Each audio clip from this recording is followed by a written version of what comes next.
We're getting back on track here with Kathryn and Emily, but as you know, we won't stay there for long because this is the Going Off Track podcast.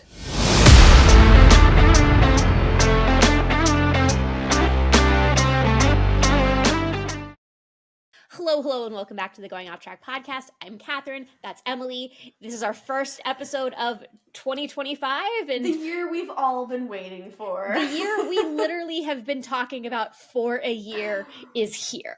Yes, it is. And it's surprisingly slow and boring. I feel like there was so much going on last year, and this year it's just like peace, quiet.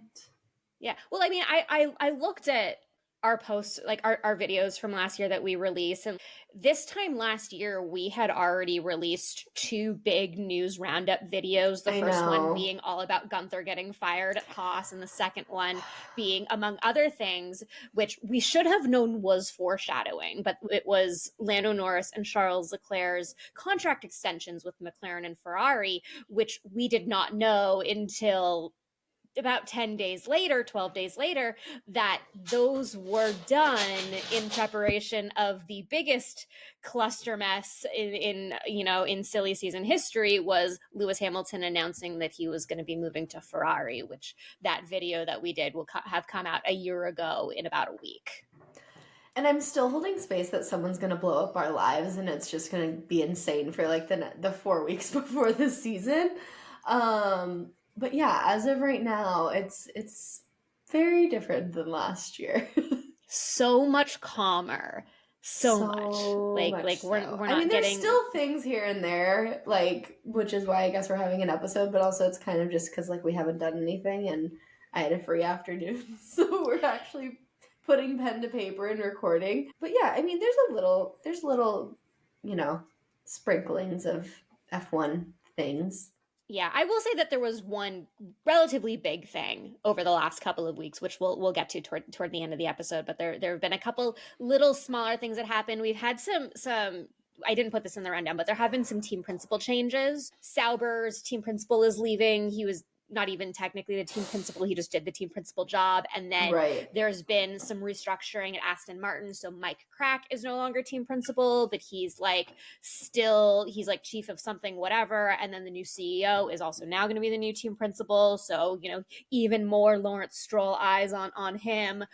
But yeah, we're kind of, the staffing of each team is kind of taking shape for 2025 in, the little off track kind of ways.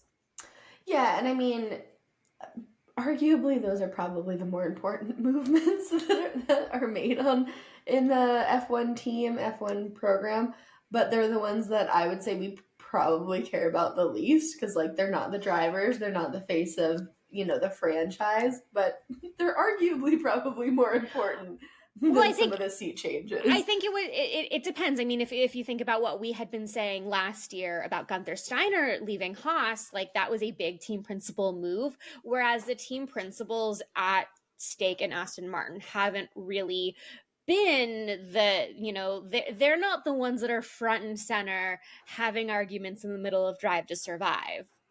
See Toto Wolff, Christian Horner. Yeah, but just because you're not like the loudest person in the room doesn't mean that you don't deserve a seat at the table. You know what I mean? Well, that's why they have their giant team principal dinners with, Stefano Domenicali, and everybody's like very conveniently placed throughout the dining room. But yeah. So there will be some changes. We will have some new, we will have at least one new team principal and whoever Matteo Binotto hires at stake. But for now, what's happening in F1 these days? First and foremost, when this episode drops, we're recording Sunday. This is coming out on Monday. Lewis Hamilton's first day at school at Ferrari. I know, it's so exciting. TBD on if I'm still the Ferrari fan of the podcast, but I think oh my God, it's such a long time coming. I feel like we've been talking about him moving to Ferrari for a year, because we have. Literally. And it's finally happening. I'm in the camp of I'm just excited to see what this does to F1 and like what happens this season. I just want it to happen. I'm so tired of talking about it. But I think I've said this before. We've talked about this numerous times. Like, it's either going to go remarkably well or absolutely terrible. There's not going to be a middle ground. It's going one of which way. And that adventure and journey starts tomorrow. So that's pretty exciting. Hopefully you guys all saw Carlos. He had his first day at Williams. They did something, really cool. Everyone's like, he looks miserable, but he already started at Williams. But Lewis Hamilton starting at Ferrari is a really, really big day. And I feel like it's just going to be like all over everywhere. Everything. Oh, yeah, they're going. He's like, already adopted like the full red outfits. So, I'm on my fashion police watch. But oh, yeah. No, I think we're going to get a lot of really great social media content throughout tomorrow, aka today, as you're listening to this. So it'll be really fun. I'm very like you said, it's going to be either great or it's going to be terrible, no in between. But I feel like there's so much change on the grid this year that it could go really well and really badly in so many different directions. Yeah, honestly, everywhere. Hot take. I think it's going to take, I'd argue 5 or 6 races for things to really like go the way the season's going to go. I think the first several races is just going to be like mass chaos. People are going to be missing pits because they're going to their old one like we've seen before. I think it's going to be mass chaos and just getting the kinks out. I know that they are training and they have testing prior to the season, but they don't have like preseason games, right? They only have their races. So I feel like it's going to take everybody a little bit to really get comfortable in the car in a racing scenario. And, we can kind of see who the front runners are going to be. I think it's going to be like 5 or 6 races, though. I don't think it's going to be right out the gate. Yeah, well, we're going to need to, have some time for all 800 of these rookies to settle in. Like, this is a significant amount of grid changeover, between drivers moving teams and rookies coming onto the grid. And specifically one rookie that we'll talk about in a little bit who we're concerned might not be, getting any type of real shot, which you said 5 or 6 races. I think that might be all this driver's going to have. But before we get there... Well, I was going to say, we can just jump into it right now because it's the main thing that we need to talk about. So let's talk about the Jack Doohan of it all. I personally think he's screwed.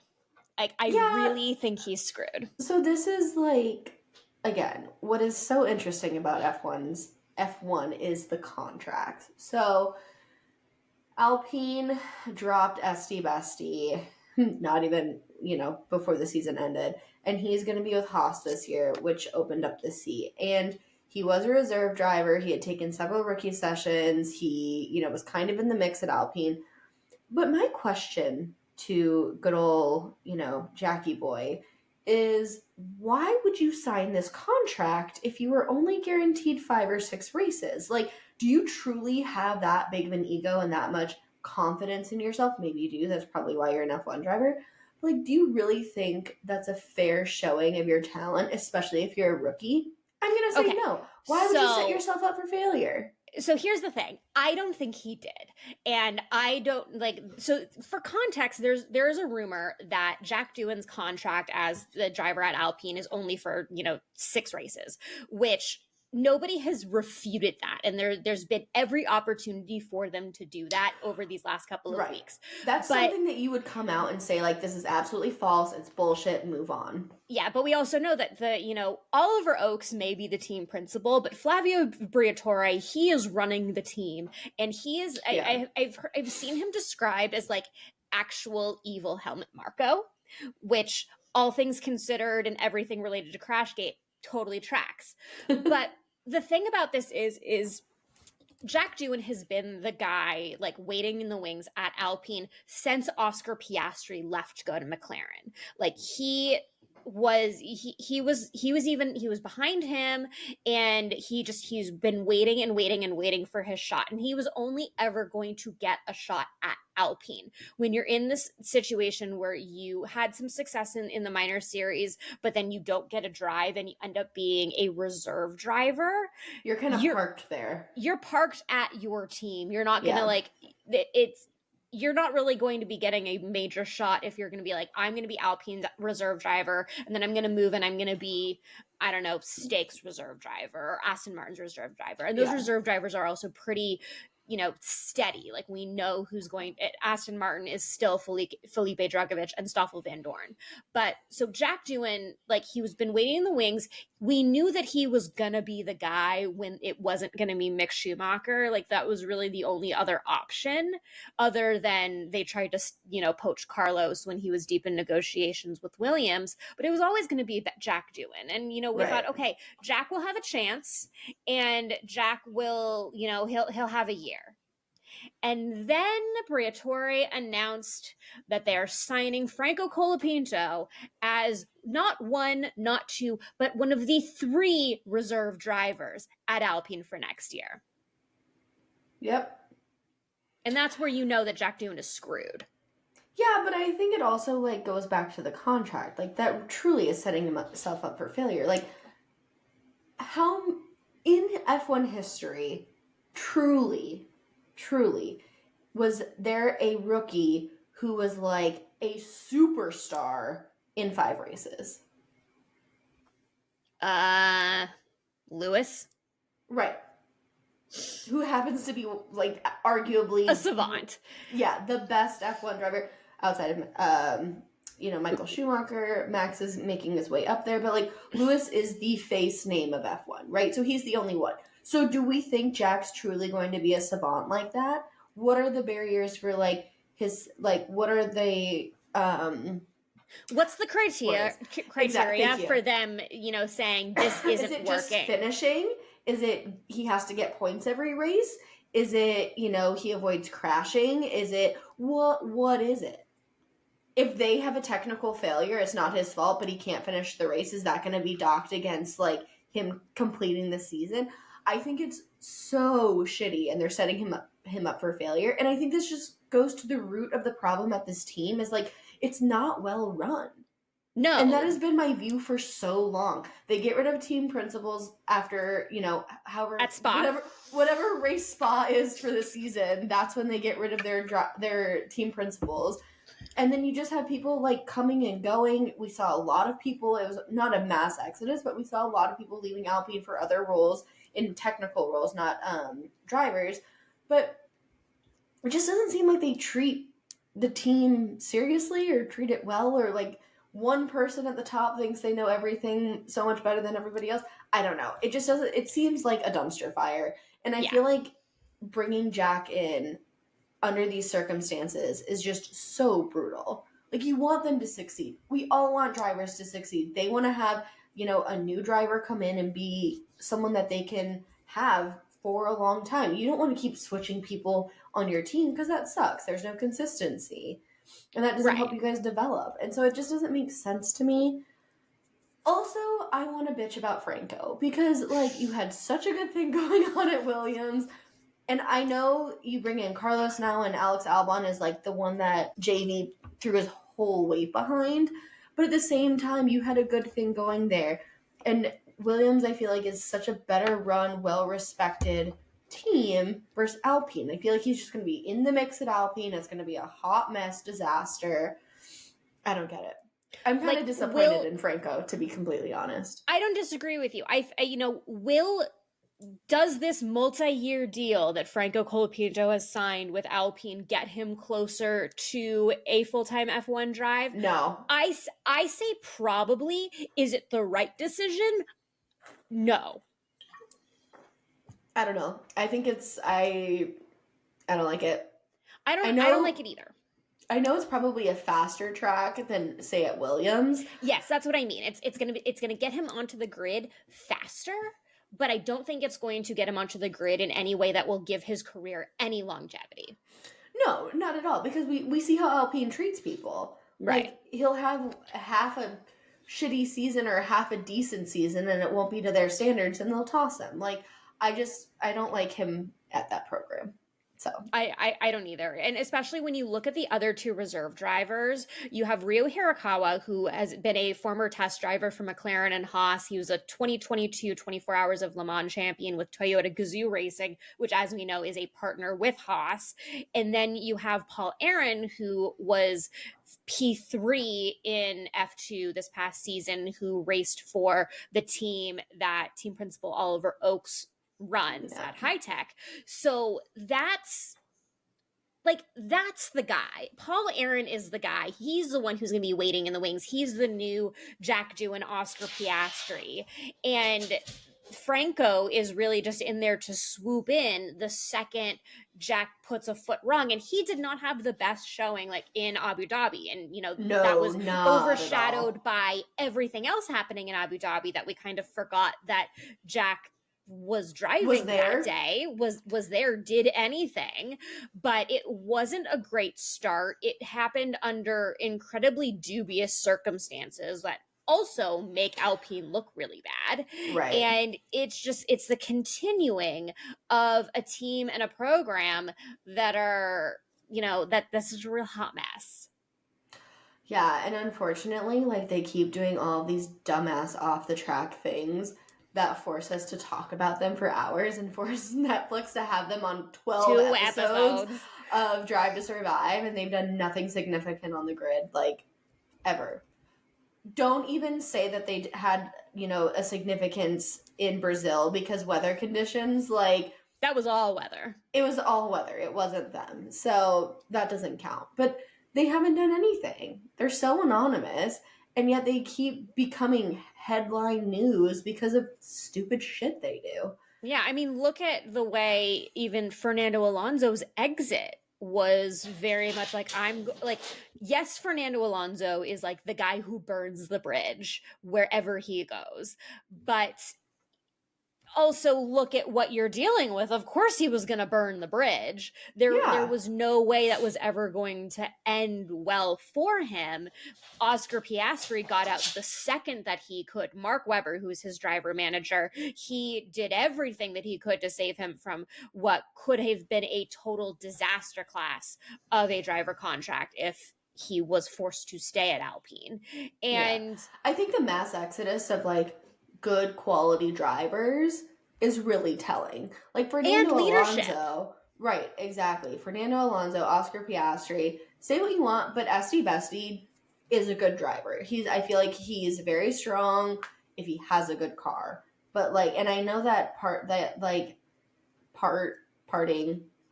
departure was like rocky, but I feel like it wasn't 100% just Alpine. Like, I think he wanted out of Alpine.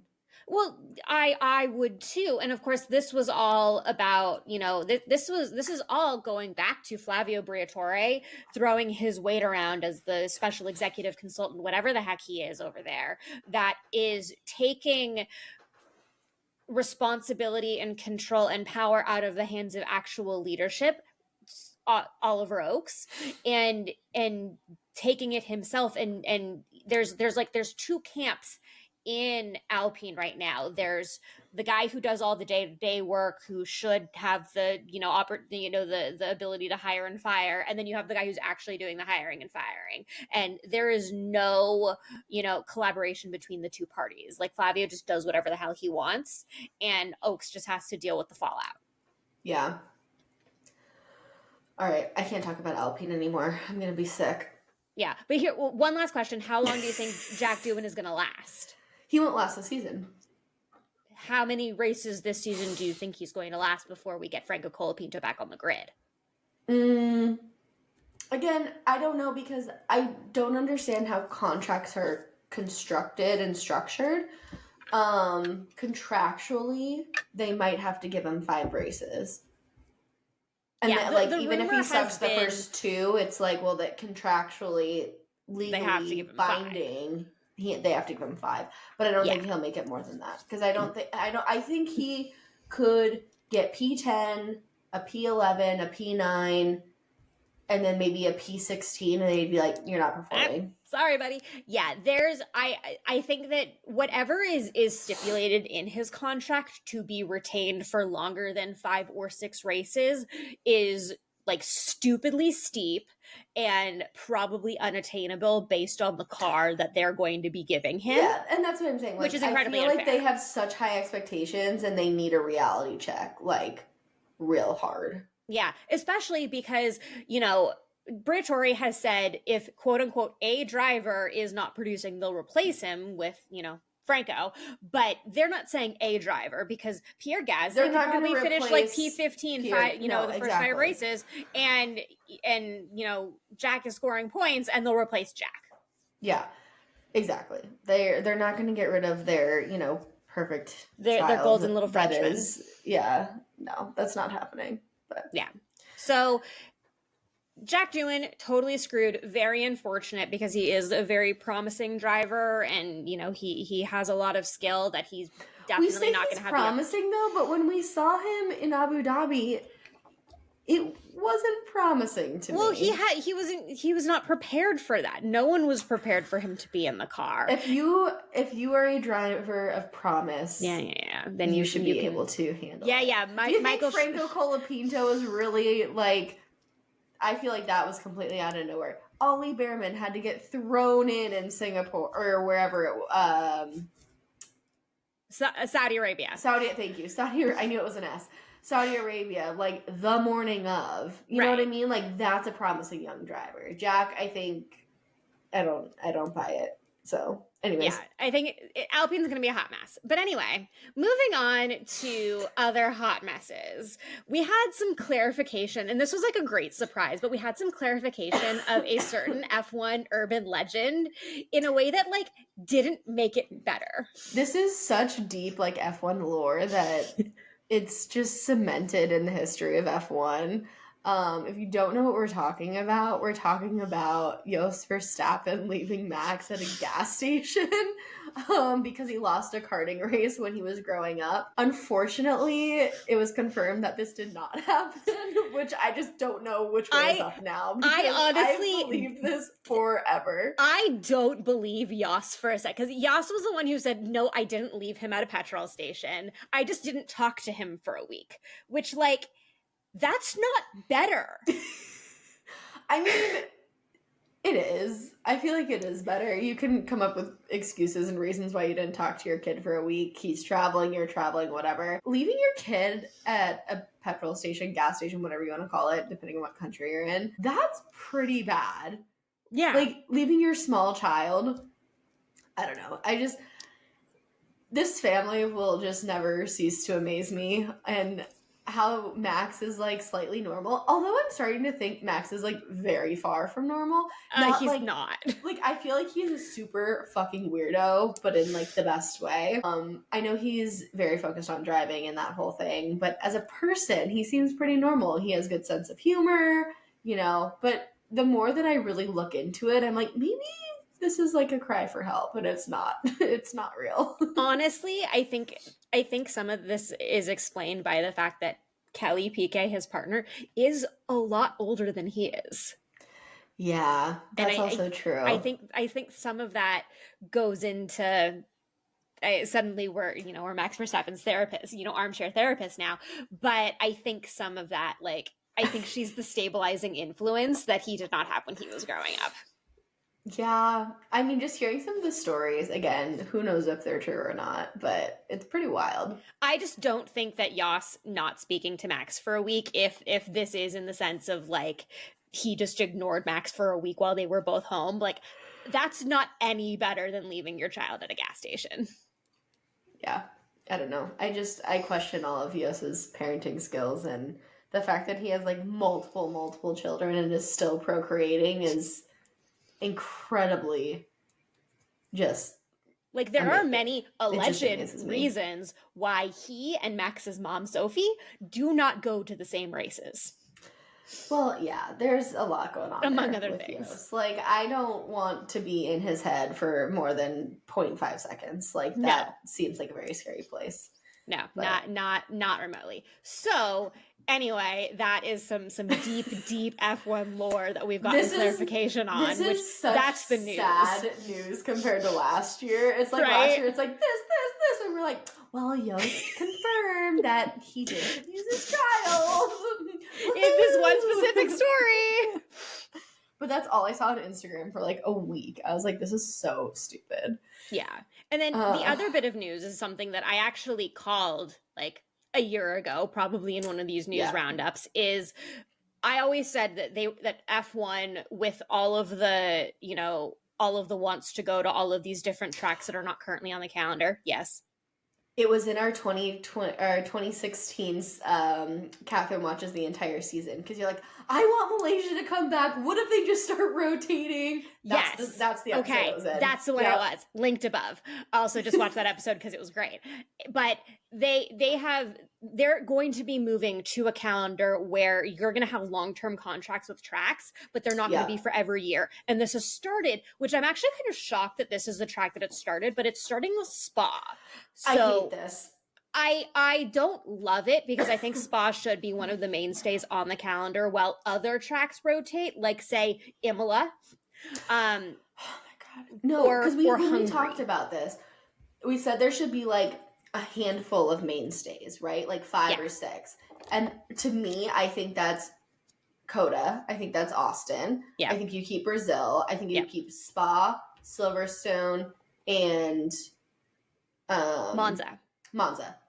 And Monaco, obviously. Yes. So you have 6. Those are your mainstays. And then maybe you have Miami one year and you don't have Vegas. Or maybe you have, you know, I don't mind Hungary, honestly. I don't mind Hungary either. But, and I think we also said Mexico City, because that's a really good one too. Yeah.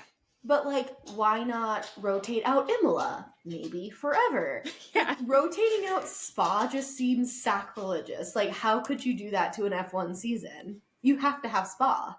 Right, which we will not. So the contract with Spa has extended to 2031, but they will not be on the calendar in 2028 and 2030. 2030 words. And I think this is going to be like a switch when they switch regulations. Like, starting with the new regulations are going to switch the calendar flip-flopping, which I think is going to be interesting if because a lot of the contracts are already through 2030. You know what I mean? Yeah. So this is, I know we're losing the Zandvoort, but we are losing Zandvoort. You know, we have opportunities to bring back somewhere in Africa. They really want Rwanda. I don't think Rwanda will be the one that it happens for a lot of reasons. It'd be South Africa for sure. Probably, because that's the one that actually has a circuit. This comes off the best way possible. But I feel like South Africa is like not what Lewis Hamilton is going for when he wants racing to come back to Africa. You know what I mean? Like, I think he wants a Rwanda, or the problem with Rwanda is run by a warlord. Well, there's a lot of problems everywhere. There's a lot of problems everywhere. Don't even get me started on Brazil's president. You know what I mean? Like, yeah. I understand. Not our monkeys, not our zoos, but we have our own problems. Exactly. But grass is not always greener. I know South Africa's easy, but I feel like it's just an easy win. Like, I feel like they should really invest in the continent. I don't know. That's just the problem is that I think with that specifically is South Africa is the one that has a track that is the closest to becoming, you know, F1 certified, and they're putting money to make it certified. But then you have, like, they want to go back to Turkey, they want to go somewhere in Asia that isn't back to Malaysia, which I think is dumb, because they should just go back to Malaysia. It's they want to go to, like, South Korea, I think. But they're Seoul at night would be cool. That would be cool. But the overall point is, Singapore would have to stay. But the overall point is that they are. We're gonna get to like 4 that we're okay with leaving, and it's like Imola. It's Imola, it's Vegas, it's Miami. What's the main point of this conversation? But the point is that they are moving to a calendar where every year they're going to go into, like, a region. Like, they're going to go to a couple races in Asia, and it's going to be like one year it's going to be Malaysia and Japan instead of China, Japan.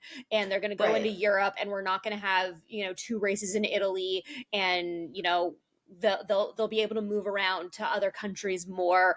You know, maybe we'll have that street race in Chicago that has been rumored for the last year. All of these things are going to be made possible by not committing to having a track on the calendar every single year of these longer extensions. Yeah, I think they're definitely going to have to change some of the contracts, because, like I said, some of them are already confirmed through 2030, but does that mean they have to race every season? I don't know. Because I think it might be a little difficult to kind of switch it up that much. Well, I don't think we're going to see a lot of this. like, I don't think we're going to see a lot of this until like the 2030s and like the late 2030s, which this is the podcast that only ever talks about the future. But this is getting thrown very far ahead, but I think that they are going in that direction. And by the time we get to that, we will see more regionalization than we will see a calendar on a track for, 6 years of a contract where it might be a 10-year contract, but we're only going to go there 7 times. Yeah. Honestly, I want them to do Argentina again. I've seen the track. It's not ready for F1. But just solely because the fans in Argentina for anything are insane. Great crowds. Love them. Yeah. I'd love to see like Argentine crowds in like a college football situation. Ooh. That would be very interesting. Yeah. So it's going to be interesting to see how the next, decades worth of calendars start shaping up. But until then, it's super exciting. Yeah. Just knowing it's in the future, for sure. Of course, they're not going to like come out and say it because it's F1. Right. But we can put 2 and 2 together and it's not sock. So sometimes I can do math. Sometimes. Yes. Oh, well, I've got nothing left for you, Kathryn. I mean, like we've said, this has been so much quieter. Like the amount of news we had between Guenther's, firing and Lewis making the announcement about going to Ferrari last year, which was about 5 weeks worth of news. Like we probably could have done more than like the 2 really long write-ups that we did. And we're just waiting for the liveries to drop in about a month from now. Like that's what we're really waiting for. Here's the thing, that's the issue is like we have nothing going on, so now all I'm thinking about is like when does Drive to Survive come out? When are we getting liveries? When does the season start? It feels like it's dragging. Where last year it felt like, oh, we're on break. Guenther's fired. Lewis is going to Ferrari. Oh, Drive to Survive is out. It's the season. Like it felt like it just swooped by, and now I'm just sitting here twiddling my thumbs. I'm like. Not, but you're very busy, but also very busy and waiting for So I'm F1. actually very happy that we don't have anything because I don't have time. Right. Gotta love the full-time job, but yeah, no, it's wild to think of like the dichotomy between last year and this year. Oh yeah, no, I definitely agree. It has been very interesting, but also like we had a really long season last year, so it's been kind of nice.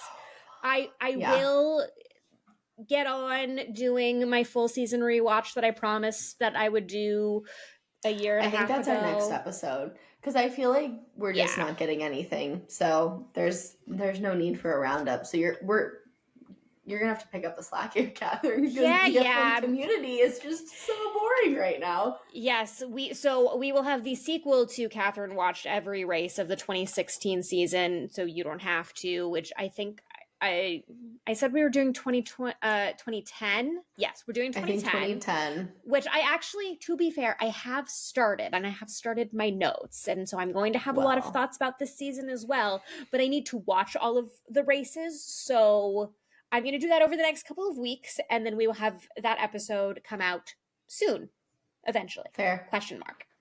Fair. That's putting more pen to paper than I can right now. So I'll give it to you. Yes. But yeah, pending any breaking, exciting news from the F1 world, I think that will be our next episode because we just don't have much to talk about. But of course, we're going to do a livery and helmet roundup, it's way too early predictions episode. Those are always my favorite. But yeah, that's kind of what's coming up next for the pod. Very slow, unfortunately, or fortunately, depending on how you look at it. But yeah. Yes. So, well, finally in 2025, first episode of the year. And really, really looking forward to this season. I know we've been talking about this season for a full season already, but I'm still very, very excited. So, yay. Yeah. All right. Well, that has been our, winter break check-in, I guess. Sure. Alpine debrief, Alpine vent sesh. But yeah, first episode of 2025 in the books. Thanks for going on track with us, guys.